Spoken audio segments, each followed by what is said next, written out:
bandang huli, hindi na pinag-usapan yung sub-judice, yung nasa korte, kundi yung pinag-usapan yung executive privilege. At sa bandang huli, pinagbigyan ko na kasi sabi naman ni Secretary Boying, inutusan na lang daw niya yung kapatid niya. O di sige, kayong dalawa. At lampas nun, hindi na pwedeng magtanong dahil executive privilege na raw.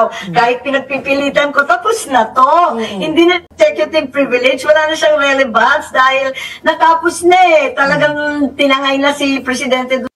Bobo ka, Amy. Wala naman expiration ng executive privilege unless i-declare yan ng Presidente na sige, i-disclose nyo. Huwag mo kasi ipilit. Hindi natatapos ang executive. Walang expiration yan. Walang alarm clock yan na kailangan. Walang timer yan na matatapos after this period. Umuubra ba yung drama ni Amy Marcos? Yun ang tanong.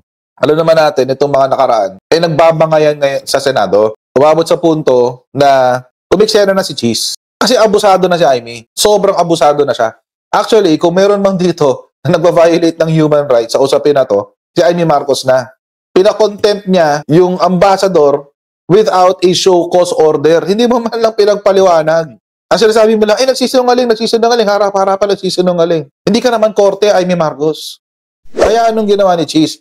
Wait lang, kumalma ka, Amy. Mag-show cause muna tayo. Bigyan natin ng papel, lagyan natin ng papel. Bakit niya ginawa yun? Kasi nga, natalo ang Senado noong 2021. Kaya si SP Cheese, nag-iingat siya. Kasi, ang madadamage dito, hindi naman yung reputasyon ni Amy. Kasi sira na yung imahe ni Amy. Matagal nang sira. Simula nung nag-Duterte siya, sira na yung kanyang reputasyon. Sino masisira dito? Senado. Tapos ito, nung sinaway siya, kinalmahan siya, ay, nagwala ang Amy Marcos mo. Hindi sa Senado, sa media. Nag-iiyak siya sa media. O, ito, pakita ko sa inyo.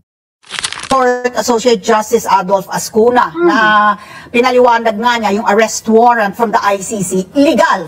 Bagamat yung pagsuko, yung surrender to the ICC was illegal. And dahil nga, ang sinasabi niya, merong violations, no? Yung violations allegedly committed by the government, kasama na po dyan yung tinatawag na extrajudicial rendition. Dahil nga, itong si former President Duterte, hindi iprinisinta, hindi dinala sa isang local court before he was handed over to the ICC. Eto, parang kahapon naging mainit kasi dun sa tanong na sino ba nag-utos? Sino ba nag-utos? And that was when they yung talagang invoked their executive privilege dahil ito na po yung punto na sino ba ang parang nag-utos, no?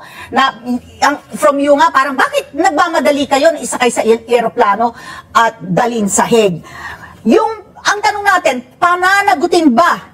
Sino ang pananagutin? Will you take the initiative if the order came from the Commander-in-Chief of the PNP and the AFP, walang iba kundi ang kapatid mo, si Pangulong Bongbong Marcos? Ayaw talaga nila mabuko yung katotohanan. Kung ano-anong sinasabi, binubuli ko daw si Secretary Remulla. Kaya ko ba ibuli yun? Hindi nga ako madinig. Ang lakas-lakas ng boses. Nakaka-nervyos. Pero yung sinasabi ni Justice Ascuna na extraordinary rendition, sa pangkaraniwang salita, kidnap ang sinasabi niya. Illegal. Kidnap dahil dapat dinala nga sa husgadong Pilipino. Naku talaga naman. Kaya nung tinatanong namin sino nag-utos, dahil sinasabi ni General Torre, ang nag-utos sa kanya, si General Marbil, yung Chief PNP, nung tinatanong namin si Chief PNP, sabi naman niya, hindi daw niya alam. Tapos biglang si Secretary Boying, sabi niya, sige, ako na lang nagsabi. Tinapon na niya. Yung kapatid ko sa DILG at inutusan yung PNP. Naguguluhan kami, pinipilit namin, sabi executive privilege. Hindi namin maintindihan, nagtitinginan kami, pinagbigyan na namin, ayoko nang maging makulit, dinidiin, sasabihin pang binubuli siya, nakakatawa naman. See? Hindi niya sinagot yung tanong, di ba? Ano yung tanong? Ang tanong is, will you take the lead if the one who is responsible for this extrajudicial rendition is no other than the Commander-in-Chief, your brother? Ano sinagot niya? Layo, di ba? Dalawa lang ibig sabihin niyan. Either she will not take the lead, pag sinabi pala ni Amy Marcos na hindi ko, hayaan ko lang yung kapatid ko, bahala siya sa buhay niya, magagalit sa kanya mga DDS. Sasabihin sa kanya ng mga DDS, ba't nagpa-hearing ka pa? Diba? Talo siya. Pag sinabi naman niya na, oo, hahabulin ko ang presidente, sino na magalit sa kanya? Majority ng Pilipino. Taong bayan na magalit sa kanya. See? I made the distinction, ha? Kasi 200,000 lang ang mga DDS, eh. Base sa mga nag-rally. 200,000 lang. Pero million-million na trolls. Sabi ko sa inyo mga kutsero, pag naikinig kayo sa mga ganitong interview, papainggan nyo rin yung mga hindi sinasabi. Yung mga hindi ina-address. Usually, pag hindi in-address, usually yung mga hindi sinasabi, ang sagot doon, oo. That's the psychology of human beings. Pag gusto mong umiwas, hindi mo siya i-address. Dahil most probably, yun ang katotohanan. But also, I heard Secretary Boying Remulla saying na nasa Supreme Court na, hayaan na natin ang Supreme Court na mag-decide.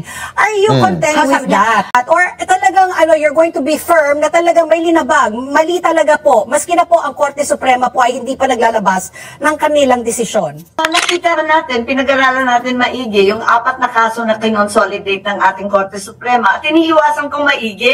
Kaya nga yung tinatanong ko, yung ibang tao, hindi naman sakop ng Korte Suprema, hindi sakot ng 4 na kaso. Yung tungkol sa pag-aresto kay E.S. Medialdea, halimbawa, yung pagkaladkad kay Attorney Delga, wala naman doon sa mga Kinaladkad ba? Alam niyo, pangkakotsero, ito lang akin ha. Pag ako nagkaladkad ng tao, sigurado, gula-gula ni tandamit noon. Kinaladkad ko siya eh. Nakakita na ba kayo ng taong kinakaladkad? For example lang ganito, pag may kriminal na hinahabol at nung nahuli na, yun ang kaladkad. Hindi, ang bait pa nga na tao kay Delgre. Hindi pa nga binuhat, Troy Perez eh. Pinatayo lang siya eh. Pinatayo lang siya kasi itatabi siya. Obstruction of justice. Eh kung kaladkad na lang sa kanya yung paghawak sa braso, ano ba yung EJK? kaso tungkol sa habeas corpus. Kaya nagtataka ako bakit ayaw nilang sagutin ng maayos at wala naman doon yung tungkol sa ICC. Hindi rin sakop ng habeas corpus itong tungkol sa eroplano. Kaya nagtataka ako bakit iniiwasan ang iniiwasan. Yung arrest nga, yung sentro ng habeas corpus. Ang final doon sa korte ay yung pagkaka-aresto kay Rodrigo Duterte ay mali. Tapos, ang gusto mong isiwalat ay yung proseso kung paano siya inaresto. O di covered yun ng subjudice, ginagawa niya tayong bobo. Tayong mga nakikinig ang ginagawa niyang tanga. Ang iniisip niya, hindi naiintindihan to ng taong bayan. Sasabihin ko kahit anong gusto kong sabihin. Kaya mga kutsero, ito yung ginagawa ng mga Duterte sa atin. Ginagawa ko tayong tanga. At nag-work siya sa ibang tao. Kaya sa bandang huli, hindi na pinag-usapan yung subjudice, yung nasa korte, kundi yung pinag-usapan yung executive privilege. At sa bandang huli, pinagbigyan ko na kasi sabi naman ni Secretary Boying, inutusan na lang daw niya yung kapatid niya. O di sige, kayong dalawa. At lampas nun, hindi na pwedeng magtanong dahil executive privilege na raw. Kahit pinagpipilitan ko, tapos na to. Hindi na executive privilege, wala na siyang relevance dahil natapos na eh. Talagang tinangay na si Presidente. Bobo ka, Amy.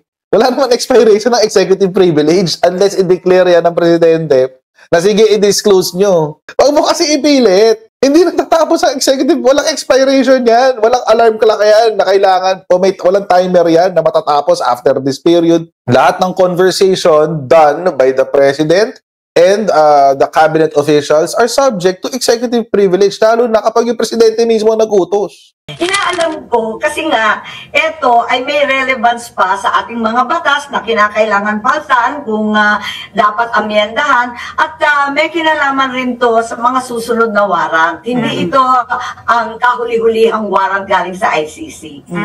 Yun talaga ang punto niya. Protektahan si Sara. Alam niyo kung bakit? Kasi secondary respondent si Sara sa ICC. Gusto niyang protektahan si Sara. Wala na silang magagawa kay Digong. Maski nga si Sara Duterte, tinanggap na niya, wala na siyang magagawa eh. Pero nakakatawa lang, no Susulayca Lopez, laban na laban siya. Pero dito kay Digong, parang wala siyang effort sa pakikipaglaban.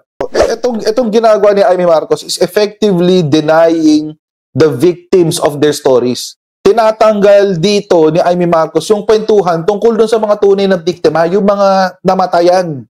Tignan nyo, napag-uusapan ba yung mga biktima? Hindi, di ba? Denominate itong hearing eh.